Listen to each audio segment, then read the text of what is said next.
दोस्तों क्या आपको पता है भारत में सोशल मीडिया एक ज़हर की तरह फैलता हुआ चला जा रहा है और सबसे ज़्यादा जो ये इम्पैक्ट करता है वो जो हमारे नाबालिग बच्चे हैं उन तक ये सोशल मीडिया पहुंच गया जिसकी वजह से कई बार उन्हें मेंटल स्ट्रेस कई बार उन्हें जो स्लीपिंग एंजाइटी कई बार उन्हें डिप्रेशन का सामना शुरुआती दौर पर ही करना पड़ जाता है और उनकी जो आई साइट है अभी आपने देखा कि हाल ही में एक रिपोर्ट आई जिसमें ऐसा कहा जा रहा है कि बहुत सारे एक बहुत बड़ा परसेंटेज है जिसमें अभी जो युवा हैं, जो हमारे नाबालिग बच्चे हैं, उनको आईसाइट प्रॉब्लम हो रही है ना? तो उसी को ध्यान में रखते हुए बहुत सारी कंट्रीज़ में यहाँ पर कुछ रिस्ट्रिक्शन लगाए गए हैं सोशल मीडिया पर। वो रिस्ट्रिक्शन अब भारत में भी कुछ हद तक लेकर के आया गया है, उस पर आज के इस वीडियो में हम लोग बात करेंगे। नमस्कार दोस्तों, मैं हूँ दिव्यांश और आप देख रहे हैं शिक्षा टाउन। चलिए शुरुआत करते हैं, समझते हैं कि भाई ये जो पूरा प्रकरण है, ये क्या है? देखिए, भारत सरकार के द्वारा एक इम्पोर्टेंट अपडेट ये किया गया है कि नाबालिग जो बच्चे हैं, उनमें जो सोशल मीडिया का अकाउंट है, उसमें पेरेंट्स की सहमति के बाद में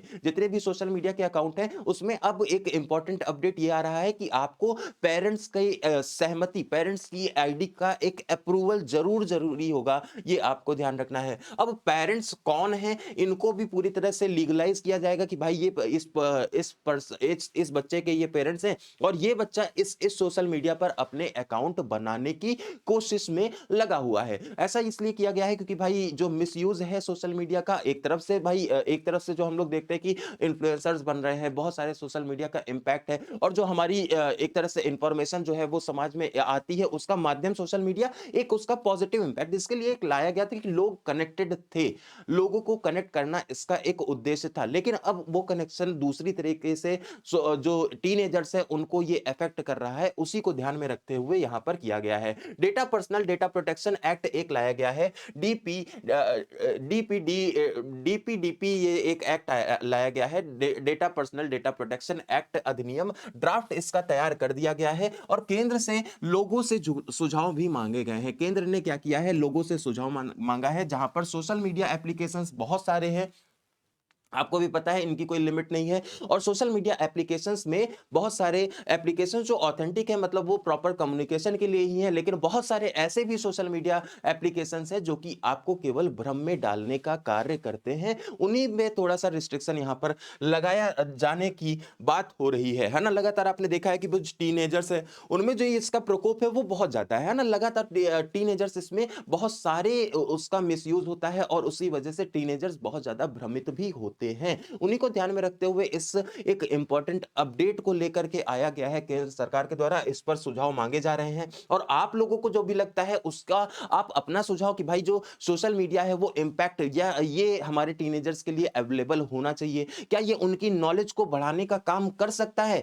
या फिर ये उनकी नॉलेज को केवल खा जाने का काम या फिर उनकी पढ़ाई को पूरी तरह से खत्म कर देने का काम ही सोशल मीडिया करता है? टीनेजर्स के संबंध में सोशल मीडिया के रिस्पेक्ट में आपके क्या विचार हैं वो आप पेन डाउन जरूर करेंगे कमेंट सेक्शन में। अभी देखिए पूरा जो प्रकरण है उसको समझ लेते हैं। तो देखिए सबसे पहले आपको बताएं ये जो इम्पैक्ट है लगातार बढ़ा है और 18 वर्ष की आयु से कम बच्चे जो टीनेजर्स हमारे कहे जाते हैं, 18 वर्ष से कम वाले जो बच्चे हैं उनको सोशल मीडिया पर अकाउंट खोलने के लिए अपनी पेरेंट्स की सहमति लेना है। ये डीपीडीपी एक्ट है ना? डीपीडीपी एक्ट इस पर चर्चा 2023 से चल रही है। अब इस पर और दोबारा से सुझाव भी मांगे गए हैं और इस ड्राफ्ट को लेकर के शुक्रवार 3 जनवरी को जारी किया गया। ये जो ड्राफ्ट है ये जारी कर दिया गया है। इस डीपीडीपी एक्ट का जो ड्राफ्ट है वो जारी कर दिया गया है। अब इस पे सजेशन लिए जा रहे हैं। अब सजेशन जब आएंगे, सजेशन जो एक तरह से एक्सेप्ट होंगे वो इस एक्ट में प्रतिबिंबित होंगे, ये उसमें रिफ्लेक्ट करके आएंगे। ठीक है, अब देखिए ministry of electronics and information technology ने नोटिफिकेशन में कहा है कि लोगों ने mygov.in पर जाकर के इस ड्राफ्ट को अपनी आपत्तियां दर्ज करा सकते हैं। अगर आपको लगता है कि भाई किसी भी प्रकार की कोई आपत्ति आपको है तो वो आप mygov.in जो कि हमारे सरकार की ऑफिशियल वेबसाइट है वहां पर आप जाकर के अपनी आपत्ति को दर्ज भी करा सकते हैं। इसके साथ में आप यहां पर देखें 18 फरवरी से इस पर विचार विमर्श किया जाएगा। लोगों की आपत्ति और जो भी सुझाव हैं इस पर 18 फरवरी मतलब एक आप समझ सकते हैं कि कितना ज्यादा इन्वॉल्व करके चीजों को रखा जा रहा है। इस ड्राफ्ट को लेकर के कितनी ज्यादा सेंसिटिविटी है ये भी आप देखते हैं, है ना? एक तरफ तो हम लोग डिजिटल इंडिया को प्रमोट कर रहे हैं और एक तरफ हम लोग डिजिटल एप्स को रोकने की बात कर रहे हैं। तो ये कहां तक प्रसंगत है, कितना ये सही है, कितना ये गलत है, इस पर आप लोगों के सुझाव जो है वो 18 फरवरी तक आपसे लिए जाएंगे। तो ओपन यहां पर डिस्कशन किया गया है। अश्विनी वैष्णव जो कि हमारे इसी मिनिस्ट्री के हेड हैं और उनके द्वारा इसे ट्वीट करके बताया गया है और माई जीओवी का इन्होंने लिंक भी डाला है ट्वीट के माध्यम से और इन्होंने कहा कि आपके यहाँ पर जो सुझाव हैं वो अपेक्षित हैं। अब ये एक्ट क्या है ना? एक्ट किस वजह से इतना ज़्यादा चर्चा में है और किस वजह से इस पर विचार विमर्श करना ज़रूरी था? सबसे पहले तो आता है डेटा का प्रोटेक्शन। हम लोग देखते हैं भाई डेटा ही लीक हो गया, व्हाट्सएप का डेटा लीक हो गया, हमारा पर्सनल आधार का डेटा लीक हो गया, हमारे पर्सनल अकाउंट्स का डेटा लीक हो गया। क्यों? क्योंकि वो सोशल मीडिया पर कहीं न कहीं आपने यूज़ किया था। सोशल मीडिया पर जो डेटा है उसकी सेफ्टी को ये प्रोक्योर करने की बात कर रहा है। ये जो है ये आपके पर्सनल डेटा को इकट्ठा करने और उसको उपयोग करने वाली जो कंपनियाँ हैं उनको डेटा फिडसुरी कहा जाएगा। इसे क्या कहा जाएगा? डेटा फिडसुरी कहा जाएगा, ये आपको ध्यान रखना है। डेटा फिडसुरी कंपनी को सुनिश्चित करना होगा कि बच्चों को पर्सनल डेटा को प्रोसेस करने से पहले पेरेंट्स की सहमति हो। अगर बच्चों का कोई भी पर्सनल डेटा आप प्रोसेस करना चाहते हैं, जो भी कंपनीज हैं जो कि सोशल मीडिया में इन्वॉल्व हैं वो उन कंपनीज को पेरेंट्स की एक एग्जैक्ट परमिशन की जरूरत होगी। अगर आपने किसी भी प्रकार का कोई पर्सनल डेटा लिया है बच्चों का तो उसमें पेरेंट्स की परमिशन आप लेकर के चलेंगे। एक और चीज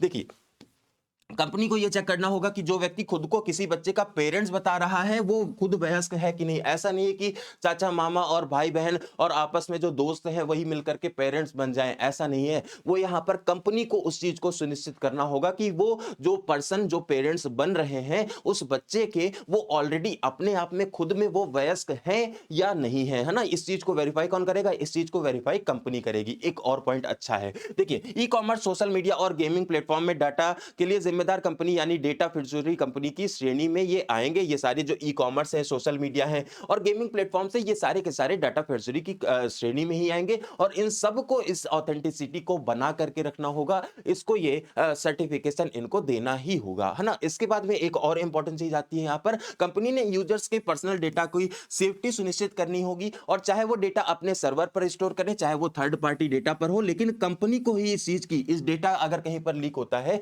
तो उसकी जिम्मेदारी पूरी तरह से कंपनी पर ही होगी, जो कि एक अच्छा इनिशिएटिव है भाई। हम लोग देखते हैं कि जो हमारा पर्सनल डेटा है वो एज अ मतलब आप समझ ले उसको फॉर ग्रांटेड ही रहता है। अगर इंडियंस का डेटा चाहिए होता है, आपने भी देखा होगा कि आप कहीं पर भी किसी भी चीज़ के लिए जाते हैं, वहाँ पर आपको आपका मोबाइल नंबर पूछा जाता है, आपका आधार नंबर पूछा जाता है, आपकी आईडीज़ पूछी जाती है, फिर उन आईडीज़ का मिसयूज़ किया जाता है ना? तो वो सारी चीज़ें ना होने पाएँ, पर्सनल डेटा जो है, जो वेबसाइट्स लेती हैं, उन पर्सनल डेटा पर अब उनकी ज़िम्मेदारी होगी, अब वो रिस्पॉन्सिबल भी होंगे इस पर्सनल डेटा पर, ठीक है? इसके साथ में बिल में बच्चों और फिज़िकली डिसेबल लोगों के लिए विशेष प्रावधान है। बच्चों के लिए फिज़िकली डिसेबल लोगों के डेटा को प्रोसेस करने से पहले कंपनियों को उनके अभिभावकों को पूछना होगा ना, जो भी डिसेबल पर्सन्स हैं और साथ में जो भी बच्चे हैं, है ना, उनको उनके अभिभावकों को कंपनी से पूछना होगा, जो कि हम लोगों ने यहाँ पर डिस्कस किया, ठीक है। उसके बाद में डेटा डेटा अगर ब्रीच हो रहा है तो कंपनी डेटा प्रोटेक्शन बोर्ड और प्रभावित लोगों को तुरंत जानकारी देगी अगर किसी भी प्रकार का डेटा ब्रीच होता है।